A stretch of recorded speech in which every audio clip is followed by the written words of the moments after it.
is uphold the rule of law, and on Memorial Day we saw what happens when the rule of law is not upheld. And where you have lawlessness and where you have, quite frankly, just a blatant disregard for the rules of civilized society, society breaks down. And that doesn't have to happen but a couple of times, folks, and we won't have a tourism economy in Myrtle Beach. Because people will not come back if they think that that is the sort of stuff that happens in Myrtle Beach. And so we've got to work hard to undo the damage that's already been done. But public safety, our first responders, are absolutely a priority. One of the problems that government has is when it tries to do too much, it doesn't focus, it loses focus on the essential services. One thing that I will do as your councilman is help government at the county level retain its focus on essential services. Protecting your safety, protecting you from crime is an essential service. We've got about 1,000 public safety employees who work for the county. We've got to keep them well funded. We've got to keep them with the tools that they need. We've got to keep them compensated in a manner that they can do their jobs effectively. And that will be a priority, because we can't have either, whether you're a retiree, as Tyler said, whether you're a vacationer, whether you live here and are raising a family here, crime is not acceptable. And I'm very concerned about the rash of disappearances that we just talked about. And that is something that falls into that category. I don't know what more county council can do specifically to raise that issue, except keep the issue generally at the fore. But that will be a priority for me as your councilman. You can rest assured. Thank you. This one will start with Mr. Boyd. Based on what happened Memorial Day weekend and what happened here in Garden City, what would be your response to dealing with Memorial Day? Well, it's the same question. Essentially, Randall, it's not an issue of anything other than this. It's a question of enforcing the laws that are on the books. You're welcome, in my opinion, to come to Emery County and vacation. I don't really care where you come from. I don't care about any of the issues of, you know, what you're affiliated with, what group you're affiliated with. But the standards that apply to us need to be uniformly enforced. And if you come to Myrtle Beach to vacation for Memorial Day or at any other time, it ought to be expected, it ought to be clear that you're going to obey the law while you're here. My understanding was that the Bike Fest was being promoted on the internet as kind of a free-for-all. And that ought not to be the standard for any group, quite frankly. We've got to hold up the standards of civil society, the rule of law, to all our visitors. And if you come here and you break the law, you'll pay the penalty. You'll spend your vacation in jail. And it doesn't matter how many resources we have to garner to make sure that we can enforce the law at all times. We need to do that because that's critical. The local government, in cooperation with county government, state government, needs to have the resources at its disposal. I commend Mark Lathers for working to set up the task forces to open the dialogue on this issue. It's critically important. But we've got to devote the resources that we need to assure that the laws that we have on the books are going to be enforced uniformly at all events, not just Memorial Day bike weekend, but all events. Fine. Based on what happened during Memorial Weekend and the things that happened in Garden City, what would be your response to dealing with Memorial Day? I think we need to let it known to all tourists that are coming down here, you are more than welcome to come. And this goes for any weekend, not just Memorial Weekend. We want you to come. But if you're going to come, you're going to obey the law. And if you don't obey the law, you're going to jail.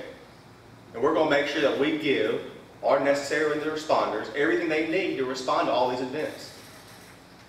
I saw during Bike Week, traffic was stopped for 45 minutes up and down Ocean Boulevard.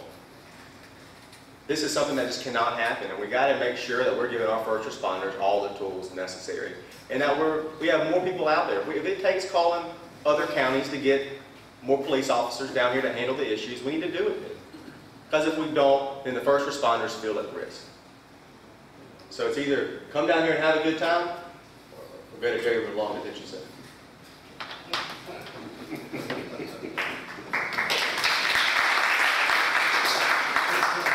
Let's start with Mr. Servant.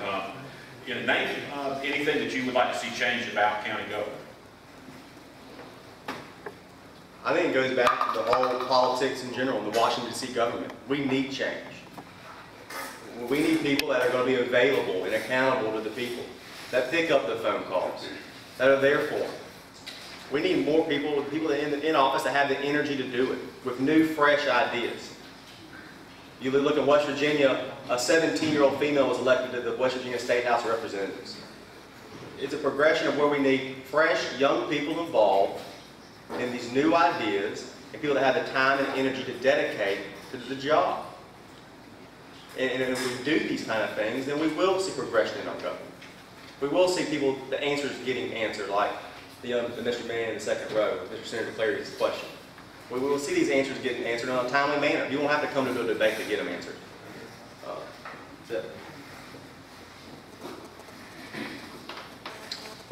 Randal, I agree. I think it is time for a fresh input, fresh viewpoints on county council, but I think we also need folks who do have experience on county council. I think that the issue that I would like to see addressed in county council, I'd like to see us work effectively as a council together to accomplish all that we can for the county. We accomplish a lot more when we pull together than when we pull in opposite directions. And one of the things that I think that I will be effective at as your county councilman is working effectively with other members of council to accomplish things for not just the 5th District, but for all of Overy County. My granddad was a tobacco farmer in Lawrence.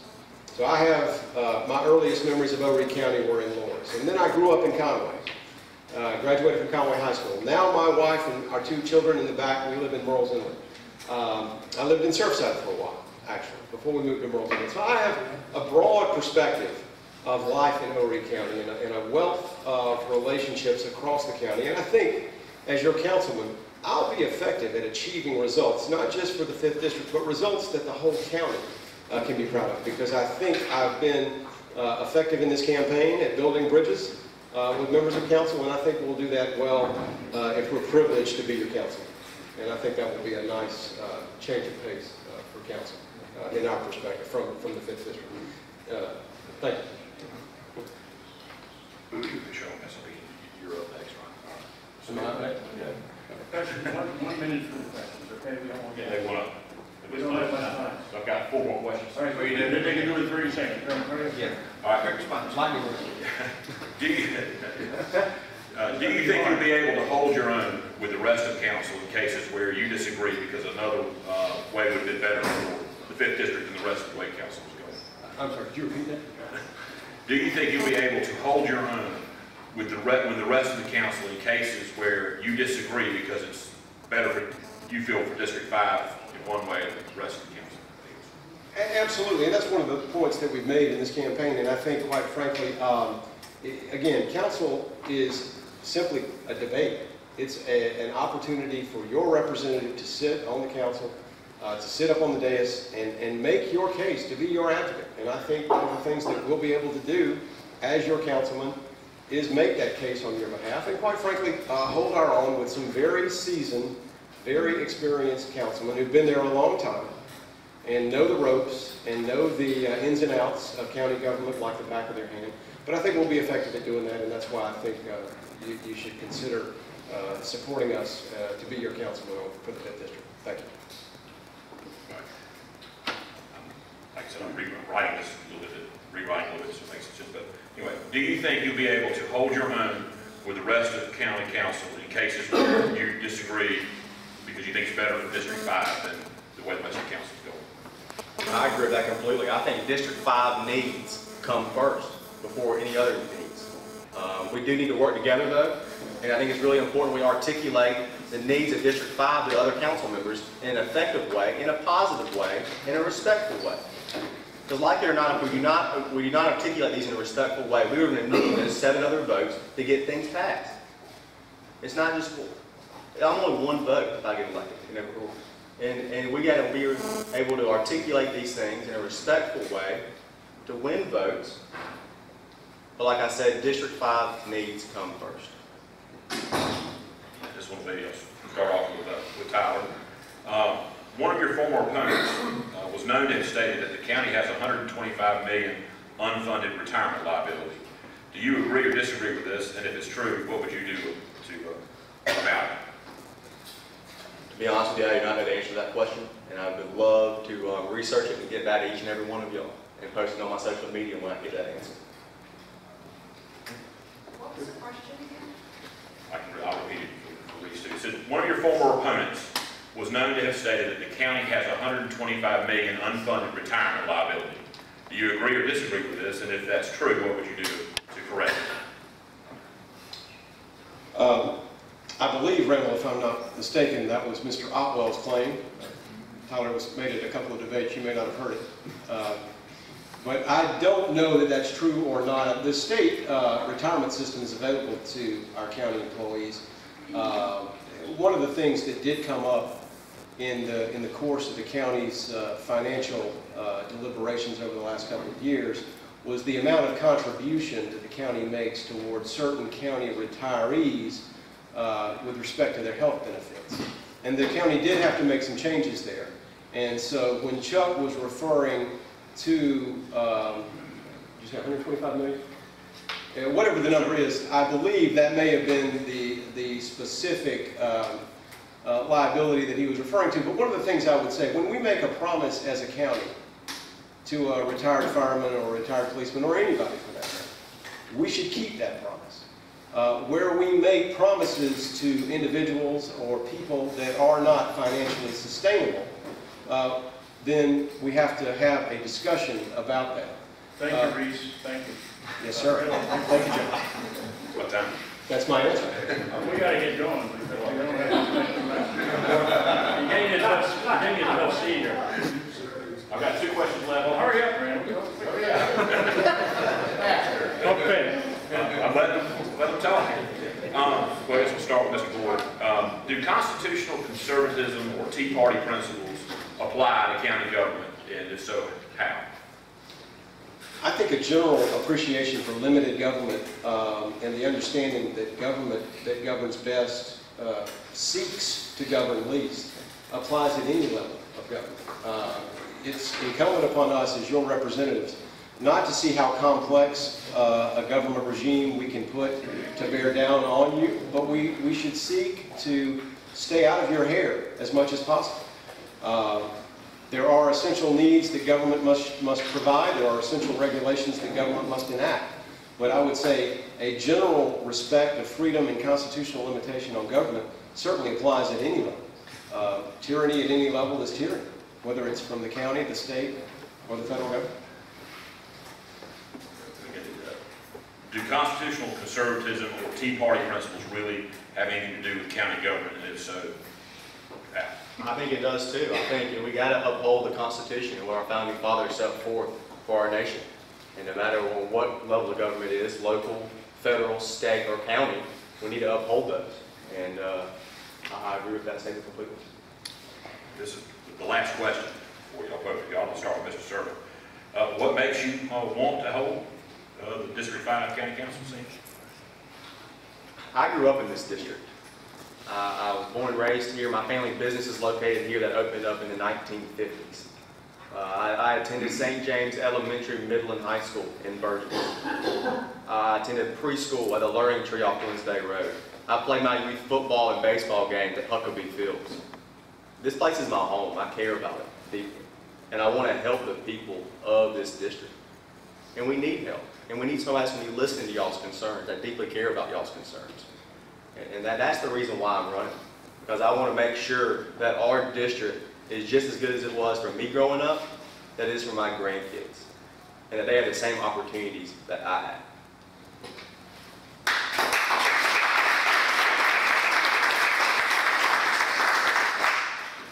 I too, Randal, am running because I care deeply about this district. As I said earlier, I have deep roots in Horry County. When the incumbent Paul Price decided not to run, we were encouraged by several individuals that we respect to run. We thought about it, we prayed about it, we felt like that's what we were being led to do, and so we've done that. We've run a good race. I feel like we are the candidate. I'm the candidate who's most qualified to represent you, who has the experience necessary to effectively represent you on day one. I do love this community. I love this community because it's where my children are growing up. It's where I would like for my children to be able to stay one day. So we want to work hard to advance the agenda for District 5 on County Council. We want to work hard to advance not just District 5, but all of those for the future of our children. Thank y'all very much. Appreciate your support.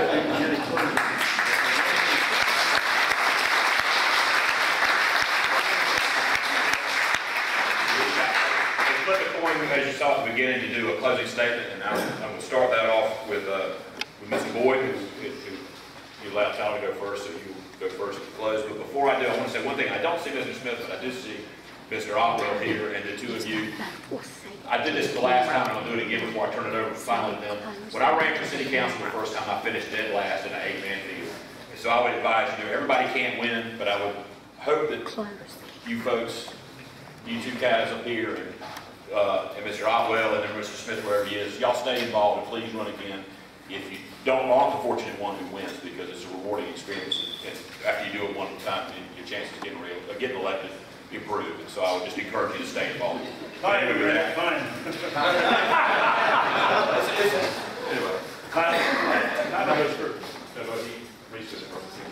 No, Reese is first. Well, he wanted to talk, if he did. Thank y'all again. Ready? He said 2.5 minutes, right? Thank y'all again. It's been a privilege to be with y'all tonight. I do appreciate your consideration and your support. I do want to say one thing. We are not the most well-funded campaign, but we've run a hard race. I am a lifetime resident of Oregon County. I have lived beyond the district, lived beyond Oregon County, but I've spent most of my life in Oregon County. I feel like I'm the candidate who's most capable, most effective at representing you on county council.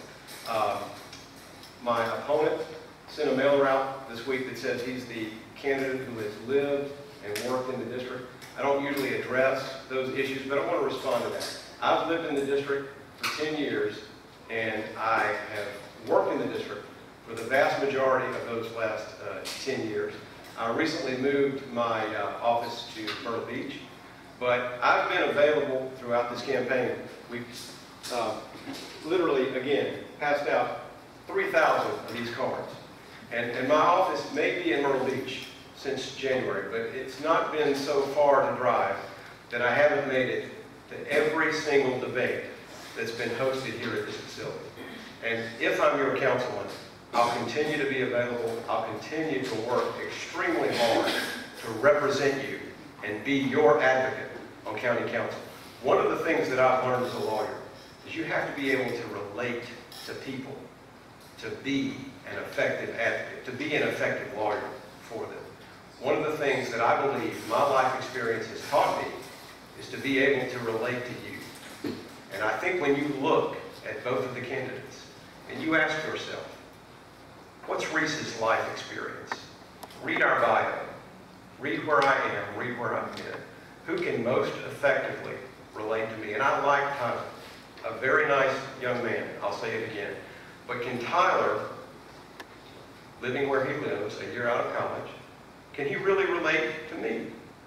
I believe that I'm the councilman who can sit on that dais and relate to each and every one of you, regardless of your circumstances. And I appreciate your support. Thank you.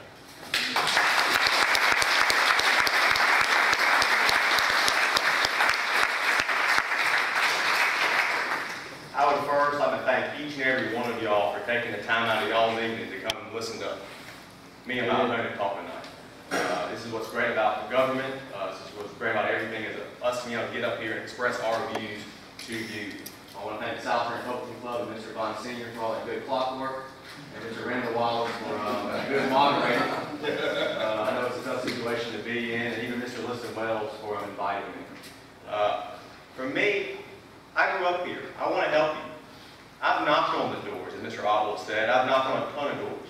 I knock on 200 doors at least a night, and on the weekends and weekdays. The people I've talked to, the majority of them, they can relate to me. They see my age as an advantage because I have the time and energy to dedicate to it. And that's what I'm going to bring if I'm so fortunate enough to be elected to county council. I will listen to your concerns, and I will listen to each and every one of y'all. I'll attend the meetings and talk to Mr. Bonsenior and Mr. Wells about the issues, and Mr. Al Jordan. And I just appreciate y'all's support and humbly ask for your vote on June 24th. Thank y'all so much.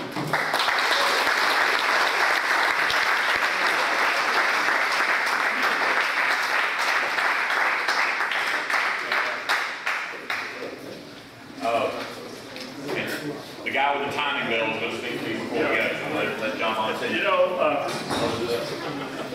when I ran campaigns about 50 years ago, I always told my candidates, when you come up here, acknowledge your father and mother, Mr. and Mrs. Servant. Please stand up. Mr. and Mrs. Servant.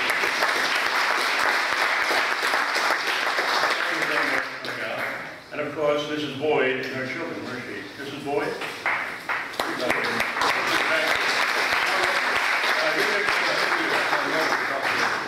And also, let me say hello to Reese's mother. She's out here as well. Where is she? Oh, there you are.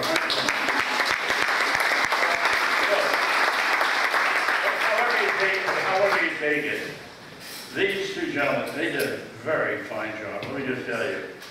I am very impressed, and there's two great people, and it's just too bad we have to only select one. It's too bad we can't select one for 2 years and the other for the other 2 years.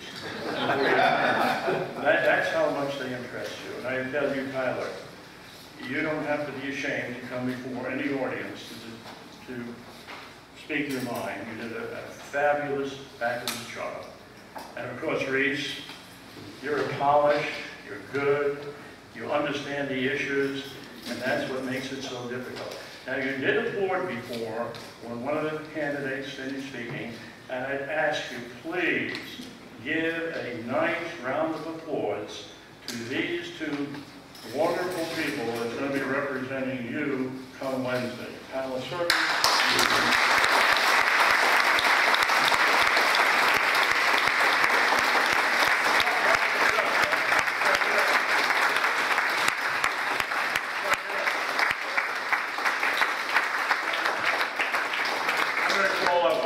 In 1 second. I just want you to know one other thing. It's not John Bonsenior. It's not Liston Wells.